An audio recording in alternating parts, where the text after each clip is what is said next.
Hillsborough County Fire Chief Dennis Jones joins us now. The emergency management system has gone under an overhaul. Now, you're looking at lessons learned from past hurricanes. Let's start with what have you learned from some of the past storms, and what have you changed? So Hurricane Irma and then Hurricane Michael were great lessons learned for us. Significant that it had been over a decade since we had a storm in Hillsborough County. And a lot of the preparation that you've done, things change. A lot of population change. We're one of the fastest growing counties in the United States. So a lot of things change, traffic and road loads and, new people that aren't familiar with the area. So we looked at getting that information out to the public. What can we do? So we've done a lot of things in emergency management. We looked through our comprehensive emergency management plan, SEMP, a complete overhaul of that. And from that began to look at the individual pieces. Probably most significantly was the shelters. A lot of work done with shelters and preparation for the community. We obviously urge people to run from water and hide from wind and move tens of miles rather than hundreds of miles.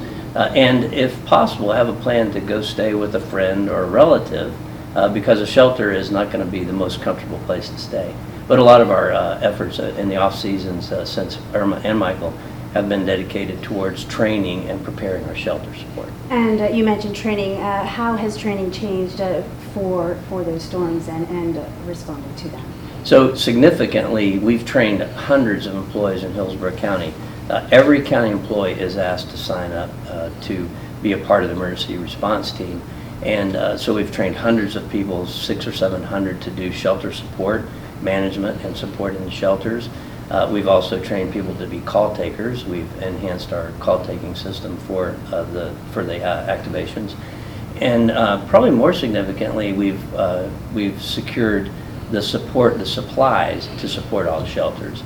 So we've increased our pet-friendly shelters. We had 2 or 3 before. I think we might have had 4. We've got a dozen now. So more pet-friendly shelters. I think we're going to see the day at some point where we name the non-pet shelters. Right. As a pet owner, I know I appreciate that as well. And something else that you guys are training, the tools that we use when that storm is coming and what we need to be looking for. A lot of that, technology. I learned to keep records on a legal pad and a pencil. Now everything's technology, computers. Right. And so we've enhanced our capabilities in that regard, both to the public and within the EOC, our Emergency Operations Center. One of the significant things, you can go to hcflgov.net/stay safe. Mm-hmm. It has all the information as a homeowner or resident of this area that you would need to know to build a kit to be prepared to weather the storm. One of the things we learned from the state, that a significant change they made, is they used to have a 3-day supply. Now they say have a 7-day supply of the water, food, your medicines, those things that you really would need after the storm, because you may be without power for that long, and so you need to be prepared for that. That's a significant change. So at that site, Stay Safe, you can also sign up for HCFL Alerts, which is it's an app you download to your phone, and it will push notifications to you as a citizen. Road closures, business closures, shelters, and weather information, important information that will come to you immediately on your phone. You talk about that important information, Chief, and it sounds like common sense, but we need to be reminded every storm season about it, every hurricane season. But you also need to keep in mind that we have new people moving to the area, and some of those people who might not be familiar with what living through that hurricane means. So what are some tips that we need to make sure people who live in this area, are prepared for? What do they need to do to make sure they're prepared? So as you say, thousands of people come in every year, new citizens that probably haven't been through this. And driving over here today and looking at this beautiful sunny skies and the water in the bay and everything, you don't think about storms. But when they come, at that point, it's too late. So we're saying now, prepare yourself. Go to that website that I mentioned, Stay Safe, hcflgov.net/stay safe, and it'll tell you exactly what you're going to need in your supply kit. And go to the store now. You don't have to buy it all today. Buy a little bit today, a little bit next week, and have your water, have your food, have your medicines there. Make sure that you have a plan. Know where you're going to go. What family member, call Aunt Sally and say, hey, I'm coming to your house. More importantly, I guess, is know if you're in an evacuation zone. You know, those have changed slightly. Right. So know if you're in an evacuation zone, and anyone in manufactured housing, we're going to say evacuate as the storm's coming. So know if you're in an evacuation zone and you're going to need to leave, and then have a plan on where you're going to go. I also want to make sure people understand the difference between those evacuation zones and those flood zones as well. Yeah, so one is related to storm surge based on the size of the hurricane, and the other is on, you know, coastal flooding, riverine flooding, and that sort of thing. And as we get further into hurricane season, what else are you guys learning and changing in your response and in preparedness? One significant change since last season is we now have sandbagging machines in the county.